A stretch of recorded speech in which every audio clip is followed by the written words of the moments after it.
Fille de l'ancien maire de Hamilton, Sheila Copps devient députée libérale en Ontario à 28 ans et dès l'année suivante, elle tente de devenir chef de son parti, mais elle perd contre David Peterson. En 1984, parce qu'elle veut refaire le monde, Sheila Copps devient députée fédérale et rapidement s'impose au sein du Rat Pack, ce petit groupe de députés turbulents qui n'en finissent plus de faire damner le gouvernement Mulroney. Personne n'a oublié ces images célèbres de Sheila Copps enjambant table et chaise à la poursuite de l'ancien ministre Sinclair Stevens, impliqué dans un conflit d'intérêts et qui allait démissionner peu de temps après.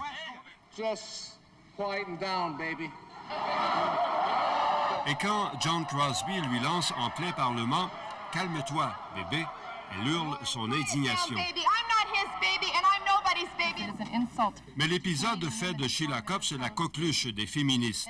Un magazine de Toronto lui consacre cette première page accrocheuse. Dès son arrivée à Ottawa, Sheila Copps savait que ce serait plus difficile pour une femme. Et si on dit que la lutte, c'est de la domaine masculine, je dirais oui, il faudrait le faire.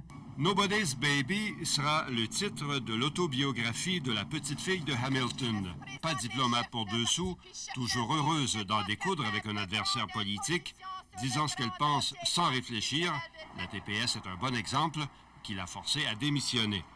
Is to step down and put my fate in the hands of the people. Mais je pense que ça va pas être... Canadienne jusqu'au bout des ongles, fière, nationaliste, elle ferraille avec vigueur, hargne parfois, avec les souverainistes. Dans sa défense passionnée du Canada, elle ne néglige rien. Vous vous souvenez sûrement de ces milliers de drapeaux qu'elle a fait distribuer partout au Canada et même à Nagano lors des derniers Jeux d'hiver. Bilingue, elle n'hésite pas à défendre le français quand il est bafoué, comme à l'ouverture de ces mêmes Jeux de Nagano. Du Canada soit respecté dans les 2 langues officielles.